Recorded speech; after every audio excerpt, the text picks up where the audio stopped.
Film की शुरुआत होती है एक स्पेसशिप को दिखाने से। स्पेसशिप के अंदर जो पूरी रिसर्च टीम है वो सारे पैसेंजर्स मुसाफिर 90 साल के बाद अपनी नींद से जागेंगे। इस स्पेसशिप का मिशन ये था कि वो इस पूरे टीम को जमीन जैसे दूसरे प्लेनेट पर पहुंचाए, जिसमें उसे अभी भी 90 साल का सफर तय करना है। अब इतने लंबे सफर के दौरान इंसानों की उम्र न बढ़े, इसलिए पूरी टीम को अलग अलग खास किस्म की मशीन में रखा गया था, जिन्हें स्लीपिंग चेम्बर्स कहा जाता है, जिनमें सब इंसान लंबी नींद में सोए हुए थे। इन मशीन का काम ये था कि वो इंसानों के जिस्म को 90 साल तक महफूज करके रखेंगी। उनकी नींद भी तभी खुलेगी जब वो दूसरे प्लेनेट पर पहुंच जाएंगे। वो आगे बढ़ ही रही थी कि तभी सामने कई सारे एस्ट्रॉइड्स आ जाते हैं, यानी चट्टानों के टूटे हुए टुकड़े जो अब स्पेसशिप को टकरा जाते हैं। पर ये स्पेसशिप काफी एडवांस्ड मजबूत थी। एस्ट्रॉइड्स के टकराने से इसका रिपेयरिंग सिस्टम एक्टिवेट हो जाता है, जिससे हालांकि स्पेसशिप में कुछ खराबियां तो हुई, लेकिन वो खुद को बिल्कुल ठीक कर देती है। ऐसा होने से शिप बंद हुई और अगले ही पल रिस्टार्ट हो जाती है। पर इस टक्कर की वजह से एक पैसेंजर की स्लीपिंग चेम्बर की लाइट ऑन हो गई। देखते ही देखते उसका चेम्बर खराब हो गया। उसके पूरे जिस्म से मशीन्स हटने लगी। स्पेसशिप अपना 30 साल का सफर कर चुकी थी और अब वो अपनी 30 साल की गहरी नींद से जाग जाता है। इसका नाम जिम था।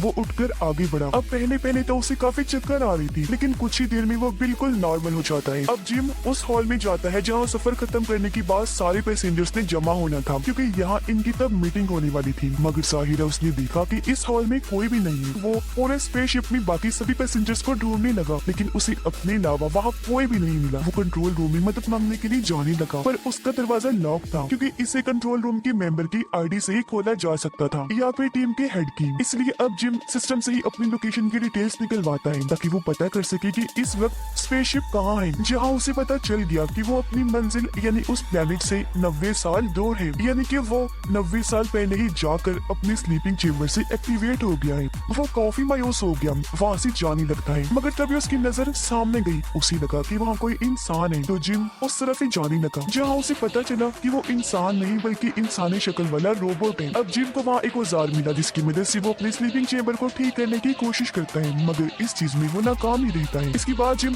कंट्रोल रूम में भी जाने की कोशिश करता है, औजारों से उसके दरवाजे को काटने की कोशिश करता है, मगर वो इतना मजबूत दरवाजा था कि इसे कुछ भी करना नामुमकिन था। आगे बढ़कर जिम ने देखा कि अब स्पेसशिप की बाकी फंक्शंस में भी खराबी आ रही है, मगर वो इन चीजों को नजरअंदाज करके रोबोट के पास जाकर बैठ गया। उसे कहने लगा कि मुझे ऐसा लगता है जैसे मैं हमेशा के लिए इस स्पेसशिप में फंस गया हूँ, कोई मेरी मदद को नहीं आएगा, मैं अकेला ही मर जाऊंगा इधर। ये सुनकर रोबोट कहता है कि इंसानों की यही खामियां हैं, उन्हें हमेशा वो चाहिए जो उन्हें पसंद हो और जो उनके पास ना हो, और उस चीज के साथ खुश रहना चाहिए जो आपके पास है। उसकी ये बातें कहीं ना कहीं जिम पर असर कर जाती हैं, इसलिए स्पेसशिप में जो था वो उनसे फायदा उठाने लगा, खुशी खुशी आगे अपनी जिंदगी जीने लगता है। स्पेसशिप में करने को खेलने को बहुत कुछ था, तो वो सब करके ही जिम अपना वक्त गुजारता है। तभी उसका पैर फिसल गया, वो नीचे गिर जाता है। अचानक उसकी नजर एक स्लीपिंग चेम्बर पर गई, जिसके अंदर एक लड़की लेटी हुई थी। इसका नाम अरोरा होता है। अब जब ये लोग जमीन पर थे तो वहाँ जिम अरोरा को पसंद करता था, इसलिए अब वो वीडियो में उसका इंटरव्यू देख देख कर ही अपना वक्त गुजारा करता था। अब उसके दिमाग में ये आता है कि मैं अरोरा को भी नींद से टाइम से पहले ही जगा देता हूँ। अब वो जानता था कि ये करना गलत है, मगर आखिर में वो इस फैसले पर पहुंचा कि मैं अरोरा को नींद से जगाऊंगा। अब क्योंकि उसके बाल और शेव काफी बढ़ गई थी, तो वो अपने बाल कटिंग करने लगता है, जिसके बाद अपना औजारों वाला बॉक्स लेकर अरोरा के चेम्बर के पास आ जाता है। वो एक औजार से उसके चेम्बर के सिस्टम को करंट दे देता है। ऐसा करने से चेम्बर खराब हुआ, खुल जाता है, मगर इससे पहले उसकी आंखें खुलती, वो अपने पास जिम को देखती, वो अपना औजारों वाला बॉक्स लेकर भाग जाता है। सभी औजार किसी जगह पर छुपा देता है, ताकि अरोरा को ये बात पता ना चल सके कि उसके साथ ऐसा मैंने किया है। जिसके बाद अरोरा अपनी नींद से जाकर आगे बढ़ी, और अब जब दोनों का आमना सामना हुआ तो अरोरा उससे पूछती है कि टीम के बाकी लोग कहाँ पर हैं? कोई नजर नहीं आ रहा। इस पर जिम उसे बता देता है कि तुम्हारा और मेरा स्लीपिंग चेम्बर खराब हुआ है। साथ ही वो घबरा भी रही थी, इसलिए वहाँ जाकर देखती है जहाँ सबकी चेम्बर्स रखी हुई थी। वो देख लेती है कि जिम सही कह रहा था। ये देखकर अरोरा कंट्रोल से बाहर हो जाती है। तब जिम उसे संभालता है, कहने लगा कि अभी तुम आराम कर लो, इस बारे में हम कल कुछ कर लेंगे। अगले दिन दिखाया गया कि अरोरा मशीन से अपना खाना लेती है, जहाँ मशीन ने उसे ढेर सारा अलग अलग तरह का खाना दिया था, क्योंकि वो गोल्ड क्लास की पैसेंजर थी, हमेशा अलग अलग चीजें खाया करती थी। अब जब उसे पता चला कि जिम इतने सालों से एक तरह का ही खाना खा रहा है, तो वो अपनी आईडी से जिम को भी गोल्ड क्लास का खाना निकाल कर देती है। अब अरोरा भी कंट्रोल रूम का दरवाजा तोड़ने की कोशिश करती है, मगर वो भी ऐसा नहीं कर पाती, जो देखकर अब अरोरा को भी यही लगने लगता है कि हम यहाँ पर फंस गए हैं। तो अब वो अपनी किताब लिखकर उसे पूरा करने का फैसला करती है, जिसके बाद अरोरा उससे पूछती है कि यहाँ पर करने को कुछ है। इस पर जिम कहता है कि हाँ, डांस कर सकते हैं, खेल सकते हैं और भी कई सारी चीजें हैं। ये लोग डांस को चुनते हैं जहाँ AI सिस्टम इन्हें डांस करना सिखाती है, जिससे ये लोग इंजॉय करने लगते हैं। खूब इन्होंने डांस किया, दोनों ही काफी खुश थे। ये लोग स्पेस की सैर भी करते हैं, इन्हें बहुत मजा आया करता था। और अब धीरे धीरे इनकी दोस्ती हो जाती है। दिखाया गया कि स्पेसशिप अब एक काफी बड़े तारे के पास से गुजरती है, जो बहुत चमकदार था, इसलिए काफी खूबसूरत लग रहा था। उसके अंदर से चिंगारियों जैसी आग निकलती है। अब अगले दिन अरोरा, जिम और रोबोट तीनों मिलकर अरोरा की बर्थडे मनाती है। यहाँ जिम उसे अंगूठी गिफ्ट करना चाहता था ताकि वो बता सके कि मैं तुम्हें पसंद करता हूँ, मगर बातों ही बातों में रोबोट के मुंह से ये निकल जाता है कि अरोरा, तुम्हें स्लीपिंग चेम्बर से जिम ने निकाला है, ना कि तुम्हारे चेम्बर में खराबी हुई थी। ये जानकर अरोरा काफी दुखी हो गई। वो बहुत ज्यादा रोने लगती है, क्योंकि जिस पर उसने सबसे ज्यादा भरोसा किया उसने उसे धोखा दिया था। वो जिम से इतना नाराज हो गई कि बात करना ही छोड़ देती है। उसे इतना गुस्सा आ रहा था कि एक रात जब वो सो रहा था तो अरोरा उसके पास आकर मुक्कों से उसे बहुत मारती है, फिर जान से मारने वाली थी, लेकिन किसी तरह खुद पर काबू पा लेती है। जिसके अगले दिन जिम ये कबूल कर लेता है कि हाँ, मुझसे ये गलती हुई, मैंने ही तुम्हें स्लीपिंग चेम्बर से जगाया था, मुझे माफ कर देना, क्योंकि इसके अलावा मेरे पास और कोई चारा नहीं था। एक साल अकेली रहने की वजह से मैं जैसे पागल हो गया था, लेकिन अब भी अरोरा उसकी एक नहीं सुनती, उस पर ही काफी चिल्लाने लगती है।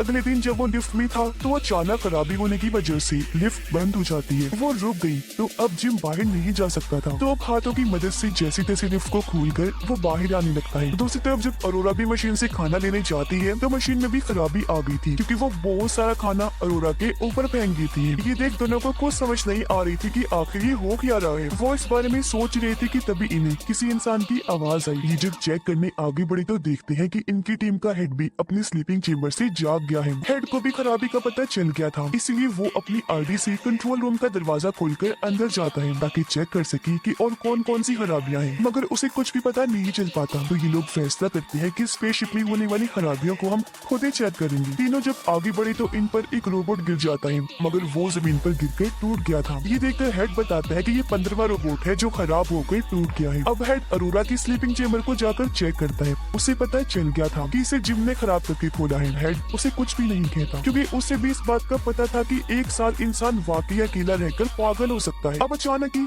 हेड की तबीयत खराब होने लगी। वो जब अपने कमरे में आया तो देखता है कि मेरे मुंह से खून आ रहा है। अब एक रात स्पेसशिप की लाइट अपने आप ही चली जाती है, जिस वजह से इस जगह की ग्रेविटी पूरी तरह से बंद हो गई थी। ग्रेविटी यानी जो किसी चीज या इंसान को जमीन पर रोके रखती है, और अब ऐसा होने से ये लोग हवा में उड़ने लगते हैं। अरोरा जो पूल में थी, लाइट बंद होने की वजह से एक काफी बड़ी पानी की बबल में आकर फंस गई थी। वो बाहर नहीं निकल सकती थी, तो अंदर रहकर उसका दम घुटने लगा। उसकी हालत खराब होने लगी थी, पर इससे पहले उसकी जान चली जाती। स्पेसशिप रीस्टार्ट हो जाती है क्योंकि बिजली वापिस आ गई थी। ऐसा होते ही अरोरा भी पुल से बाहर आ गई और जिम जो उड़ रहा था वापिस अपने बेड पर आ जाता है। जिसके बाद भी तीनों खराबियां AI सिस्टम में देखने लगती है। ये पता चला कि शिप में तो बहुत सारे मसले हैं। अब ये लोग पावर सप्लाई वाले एरिया में आए थे जहाँ बिजली की पूरी स्टोरेज थी, पर यहाँ आकर हेड बेहोश हो जाता है। अब उसके जिस्म को जब पूरा स्कैन किया गया तो पता चला कि हेड को तो 612 बीमारियां हैं, जिस वजह से धीरे धीरे उसके टिश्यूज खत्म हो रहे हैं, यानी कुछ ही टाइम में वो मर जाएगा। अपने बारे में ये सब जानकर हेड बहुत ज्यादा दुखी हो गया। वो इन दोनों को अपने पास बिठाकर कहता है कि मेरी बात सुनो, मेरी बात, एक दूसरे का ख्याल रखना और प्यार से रहना। वो इन्हें अपनी आईडी भी दे देता है ताकि ये यहाँ पर रुककर कुछ भी कर सके, और बस इसी के साथ उस बेचारी की मौत हो जाती है।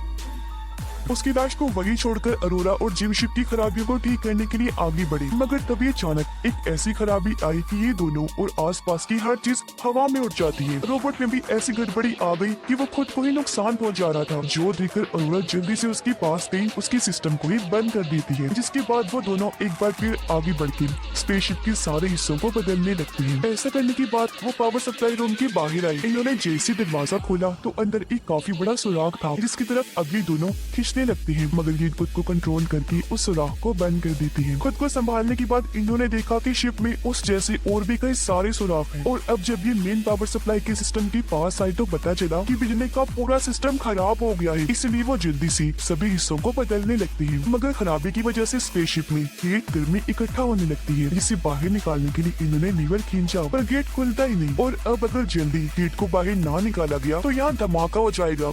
ये देखकर जिम अब खुद ही सूट पहनकर बाहर आया और उस तरफ जाने लगता है जहाँ से हीट को बाहर निकालना था। शिप के अंदर का टेम्परेचर काफी बढ़ गया था, हर चीज तेज गर्म हो जाती है। उस जगह पर आकर जिम बाहर से लीवर खींचता है जिससे वो दरवाजा खुल गया, मगर जैसे उसने लीवर छोड़ा दरवाजा फिर से बंद हो जाता है। ये देखकर जिम समझ गया कि अगर दरवाजे को खुला रखना है तो लीवर को पकड़े रखना होगा। लेकिन एक मसला था, जब हीट इस रास्ते से निकलेगी तो वो जिम को भी छूकर गुजरेगी, तो इस तरह उसकी जान भी जा सकती थी। लेकिन वो फिर भी रिस्क लेकर लीवर खींचता है जिससे दरवाजा खुल गया। ऐसा करने के बाद अरोरा को कहता है कि जल्दी से लीवर खींचो ताकि हीट बाहर निकल सके, मगर वो ऐसा करने से मना कर देती है क्योंकि वो नहीं चाहती थी कि जिम को कुछ भी हो। पर क्योंकि स्पेसशिप का टेम्परेचर धीरे धीरे बढ़ता जा रहा था, इसलिए ना चाहते हुए भी अरोरा को लीवर खींचना ही पड़ता है। ऐसा होने से सारी हीट जिम को छूते हुए बाहर निकलने लगती है। पर तभी जिम का पैर फिसल गया, वो नीचे की तरफ इतनी जोर से जाने लगा कि उसके जिस्म से जो सेफ्टी तार लगी थी वो टूट जाती है। अब शिप तो ठीक हो गई थी, लेकिन जिम अभी भी स्पेस में ही था। उसके सूट में छेद हो गया था और अब वो स्पेसशिप से दूर हो रहा था। अब उसे बचाने के लिए अरोरा भी सूट पहनकर बाहर आती है। हालांकि जिम उसे दिख तो गया, लेकिन वो इससे काफी दूर था, मगर फिर भी अरोरा उस तक पहुंचने की कोशिश करती है। दोनों ने एक दूसरे का हाथ भी पकड़ लिया था, लेकिन हाथ फिसलने की वजह से एक बार फिर अलग अलग हो गई। ये देखकर अरोरा रोने लगी क्योंकि उसे लग रहा था जैसे जिम जा चुका है। लेकिन तभी वो उस तार को देख लेती है जो जिम के साथ जुड़ी हुई थी। वो जल्दी से इस तार को पकड़ के उसे अपनी तरफ कर लेती है, जिसके बाद उसे स्पेसशिप में ले आई। अब जिम का सूट जल गया था, काफी देर तक स्पेस में रहने की वजह से उसकी हालत भी काफी खराब हो जाती है, जो देखकर अरोरा काफी डर गई। वो उसका सूट उतार कर उसे मेडिकल मशीन में डाल देती है। वो मशीन को हुक्म देती है कि अपने सारे फंक्शंस एक साथ ही जिम पर कर डालो। ऐसा होते ही मशीन एक साथ जिम का इलाज करने लगती है, मगर उसकी हालत में जरा भी बदलाव नहीं आता। मगर खुशकिस्मती से कुछ ही देर में जिम की आंखें खुल जाती है, जो देखकर अरोरा बहुत ज्यादा खुश हो जाती है। जिम की हालत बेहतर होते ही ये दोनों पूरे स्पेसशिप को ठीक कर देते हैं, जिसके बाद इज्जत के तौर पर हेड की लाश को कपड़े पहनाकर बैच लगाती है और उसे स्पेसशिप में छोड़ दिया जाता है। अब जिम को एक और स्लीपिंग चेंबर मिलता है जो बिल्कुल ठीक था। उसमें इन दोनों में से कोई एक जाकर सो सकता था, इसलिए वो अरोरा को कहता है कि तुम वापस जाकर लेट जाओ, फिर 90 साल के बाद ही जागना, जहाँ तुम्हारी आंखें खुलने पर तुम्हारे सामने वो दूसरा प्लेनेट होगा। मगर अरोरा उसे ऐसा करने से मना कर देती है कि नहीं, मैं तुम्हें अकेला छोड़ के नहीं जाऊंगी, हम साथ मिलकर रहेंगे, जो भी अंजाम होगा मैं उसके लिए तैयार हूँ। ये कुछ और साल यहाँ गुजारते हैं, जहाँ एक दिन जिम अरोरा को वो अंगूठी दे ही देता है, जो पहनकर वो बहुत ज्यादा खुश हो जाती है। और अब इसके बाद हम सीधा पूरे 90 साल के बाद का वक्त देखते हैं, जहाँ वो स्पेसशिप आखिरकार उस प्लेनेट तक पहुँच गई थी, यानी अपनी मंजिल तक। ऐसा होते ही सभी मेंबर्स नींद से जाग जाते हैं, पर जब ये स्पेसशिप से उतरने लगी तो इन्होंने देखा कि पूरे स्पेसशिप में पेड़ पौधे उगे हुए हैं जो अरोरा और जिम ने उगाए थे, पर क्योंकि इतने साल गुजर गए थे तो उनकी मौत हो गई थी। मगर उन्होंने काफी सारे अच्छे कामों में से ये भी किया कि स्पेसशिप को ठीक कर दिया, तभी ये लोग अपनी मंजिल तक पहुंच पाए। और इसी के साथ ये कहानी इधर ही खत्म हो जाती है।